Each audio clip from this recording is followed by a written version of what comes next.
In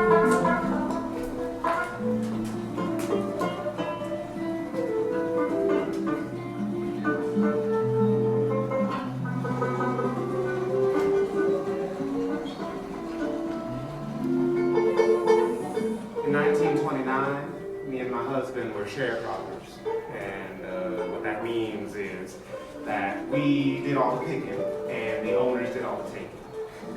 So we couldn't have gotten more than 35 cents on the 100 back then. And that old nasty way of living, it kept on until Roosevelt. And that made a big difference. You know, it was a small Texas town, mostly white folks. And yeah, once Roosevelt came along, they started just giving people food, you know. And there were long, long lines. You'd stand in line forever, and there'd be maybe 4 or 5 black folks, you know, Negroes. There'd be 4 or 5 Negroes in the line, and most times you wouldn't get anything to eat at all. And if you did, it was rotten, some rotten meat or something like that.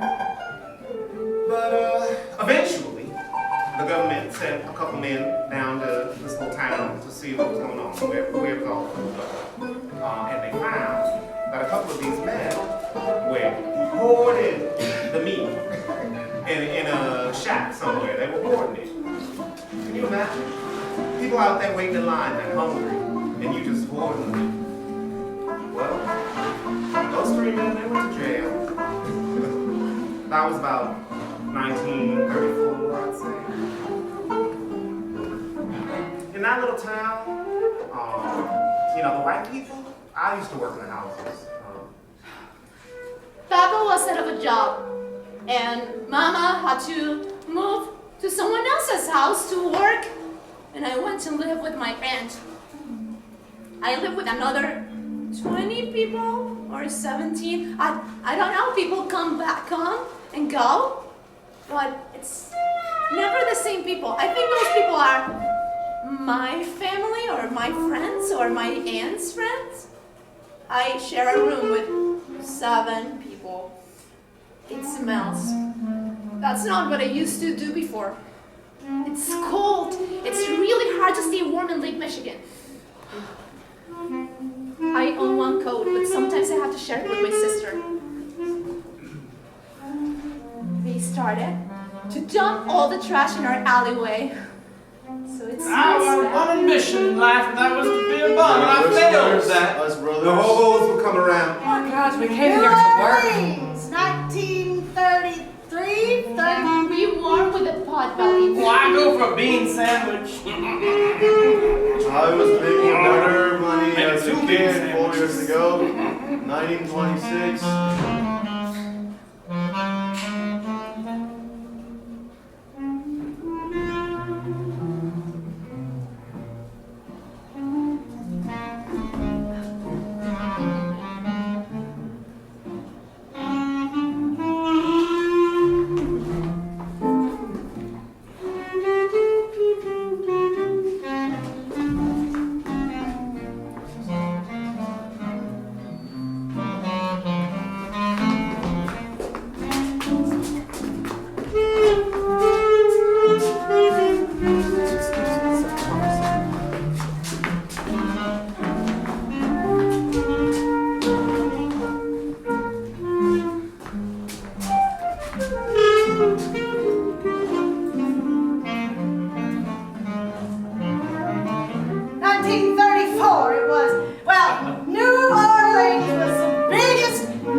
it was my mother. It was the dirty 30s. Nobody knew how to organize. Nobody even knew how to run a soup kitchen. When I showed up, you had people feeding from troughs like horses, like livestock. But finally, I got him organized. And as soon as I got him organized in the line, they thought, oh, well, this is easy. Maybe we can form a workers' union. And I thought, well, are they daft as mules? Of course you can form a workers' union. But then, of course, Rockefeller came down, and you know what he did? Says he, I'm lonely, you workers, demanding fair wages. Perhaps that's not good for business, says Rockefeller. Well, the rest of the workers said, of course it's not good for wages, but maybe it's good for my family. Rockefeller says he, perhaps you should put yourselves back in the slop, like the livestock as you are. And we got the message right then, sure enough we did, about exactly how much our work was worth. I'm not sure if you ever know how to make that.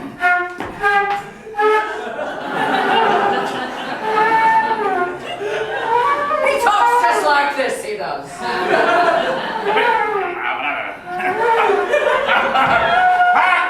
I'll set the record straight. I'll set the record straight. You can't even fart straight. I'm tired of all the coughing. I don't want my sister to die, but I want her to stop coughing right now.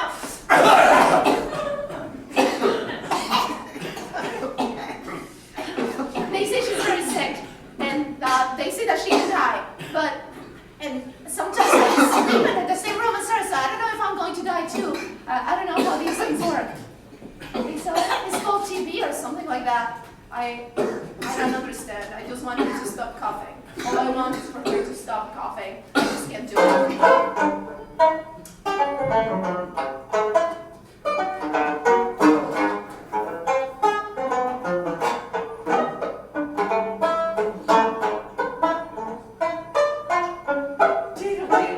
My son John. I said that right back to him, I did. I said, diddle diddle dumble, your son John. And I thought we were middle class people, but 1930 came along. Not anymore. We are poor. Oh yes, Mrs. Washington, I'll be right over there. We'll handle that pig. You know,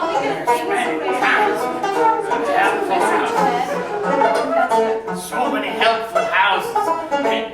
Use it up, wear it out, make it do or do without. That's what my grandma always told me. My grandma always told me. My grandma always told me. My grandma always told me. My grandma always told me.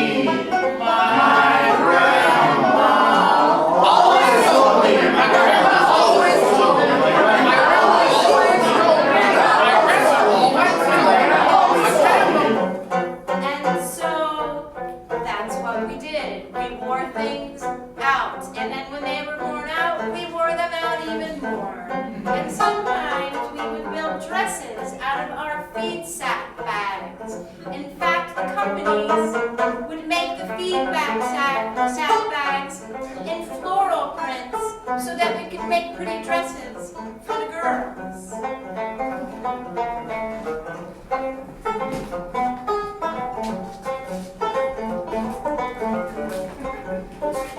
ah, for God's sake, man. yes, kids ate for a week off of that, so thank you very much. We'll be happy to do it again next week.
We now take you to a broadcast in progress of the Minister of Public Enlightenment, Joseph Goebbels.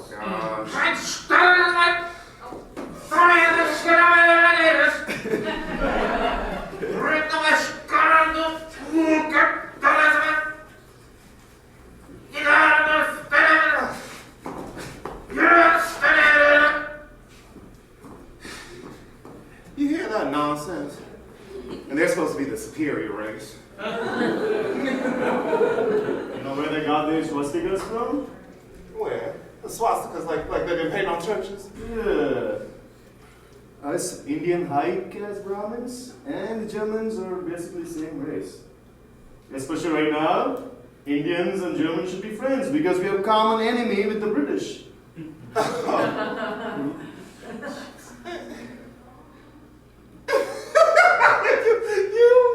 You almost wait until our leader visits Berlin to meet with Hitler. Oh, you're serious? Oh, you really think that these goose-stepping, these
All it ever did was blow dust. And it was almost like the grave was trying to come up and get us little by little as the days wore on. You'd wake up one morning and the sky was just black.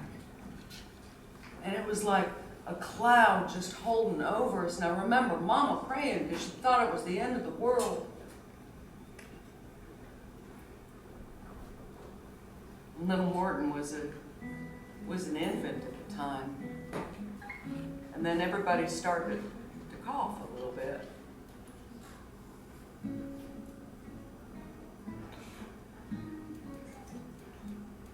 And then there was nothing.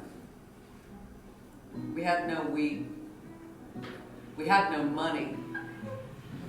Couldn't even borrow any money against the wheat because your livestock was already mortgaged and all your equipment was already mortgaged. And we got that land for free, 160 acres of land if you could prove it up.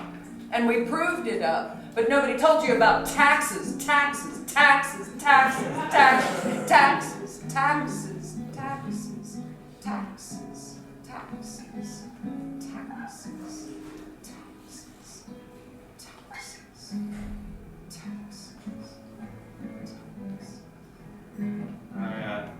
If you don't mind, I have a song I'd like to share. I wrote it recently.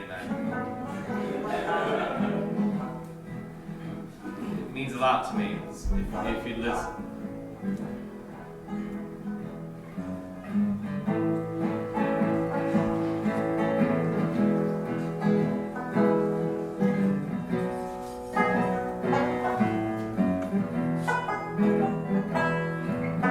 The 14th day of April, 1935, they struck the worst of the storms that ever filled the sky. You could see that dust storm coming, cloud death like black, through a mighty nation, left dreadful track.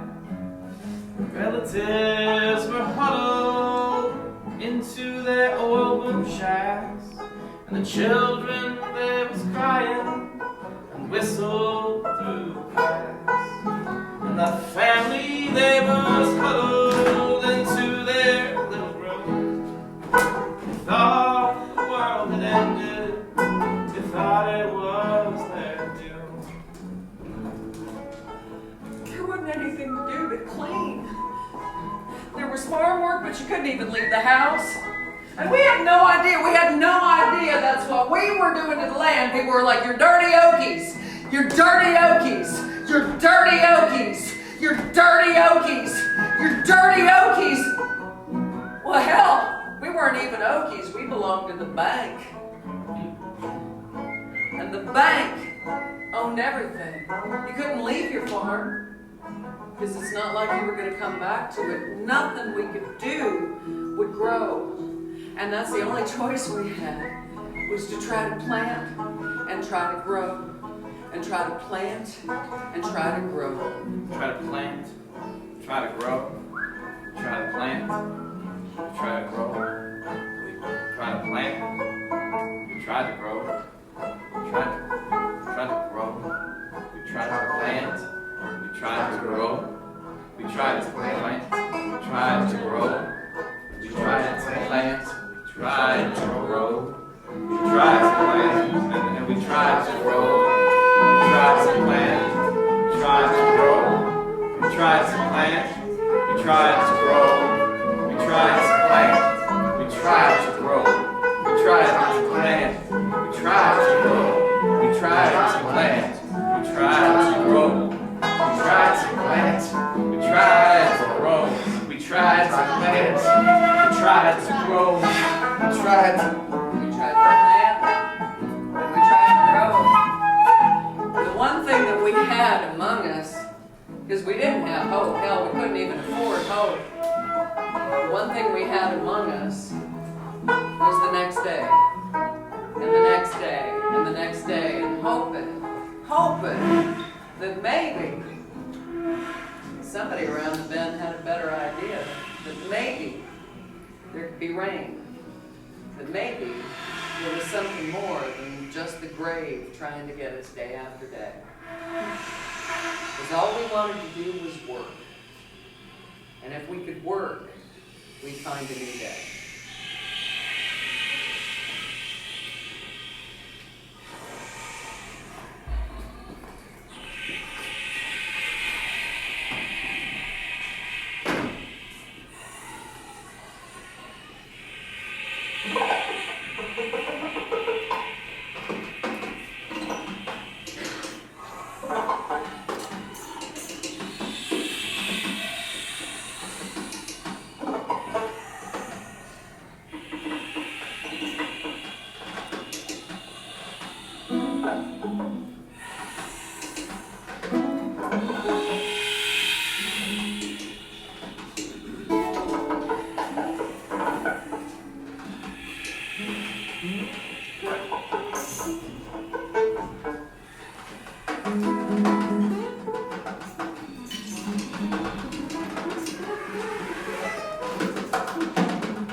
Since the night when we heard the child say it.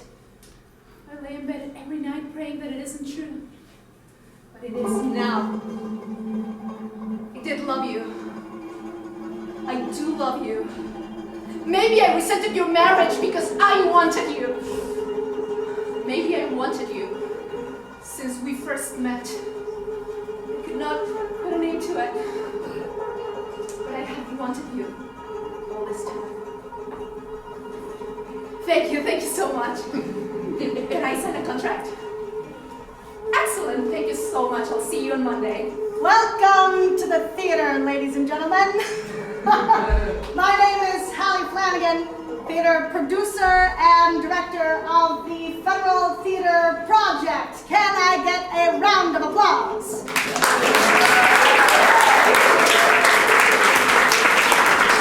Now, what you have come to see tonight is a play called The Cradle Will Rock.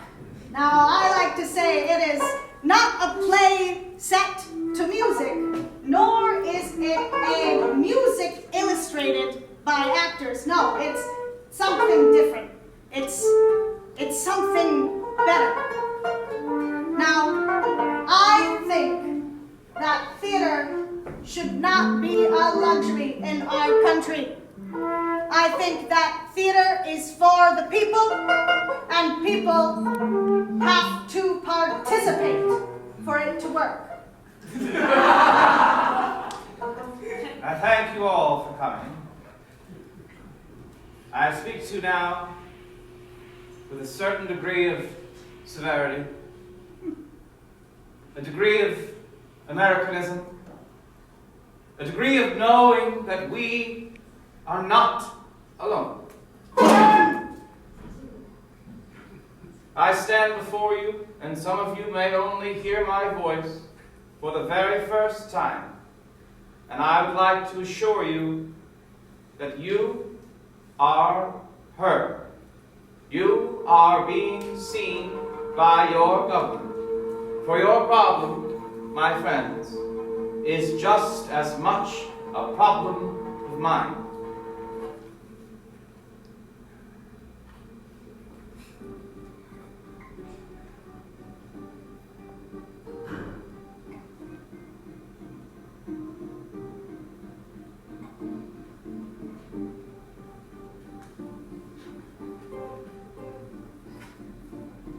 We have nothing to fear but fear itself. And let me be the first to assure you that I, unlike our predecessors, will not bury our heads in the sand, will instead rise up, stand up. For I truly believe WPA, we got good jobs. Happy to be back in the Bay Area. Suddenly everybody had a job. Stitchers, stage I'm not a managers. communist. I just believe in theater. Russia's theater is better than America right now. We got real tired of dealing with them white folks down in Texas, so we decided we moved on up to Philly. I was able to make money again. It was like, I was making $43 a month. Not a personal favorite, does FDR. repetition of a lie does not make it an over. I'm glad. truth. Whoever goes to college and doesn't come back with a sense of community, what did she I learn? was grateful that somebody put it together, honestly. And if you're real industrious, like, you can make some money up there. I was able to get my brothers, not my cousins, all of them. Payne, WBA had a $7 million. I got to get back to California after playing 3 years in It's not like Arizona. picking cotton, we had any degrees It's in great to be part of the sustainability. Hoover Dam project, but So, it's time to get back home. I set to work. Very happy about that. And I'm pretty proud of myself, and I'm pretty proud of my family that we made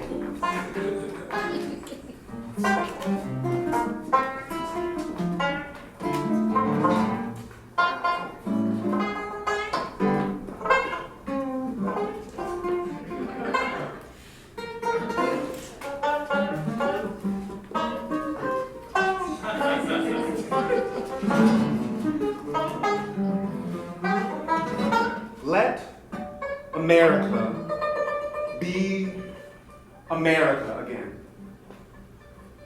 Let it be the dream it used to be. Let it be the pioneer on the plain, seeking a home where he himself is free. America never was America to me. Let America be the dream, the dreamer's dream. Let it be that great, strong land of love where neither kings connive nor tyrants scheme, that any man be crushed by one above. It never was America to me. Oh, let my land be a land where liberty is crowned with no false patriotic wreath, but opportunity is real and life is free. Equality is in the air we breathe. There's never been equality for me nor freedom in this homeland of the free. Say, who are you who mumbles in the dark?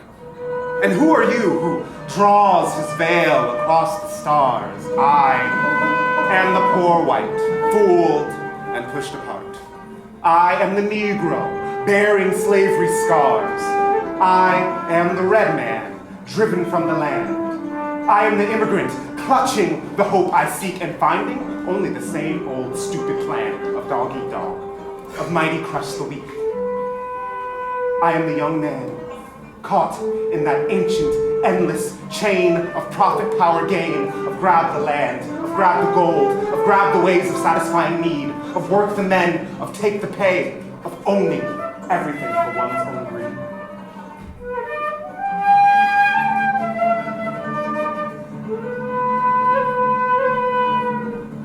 The dark times.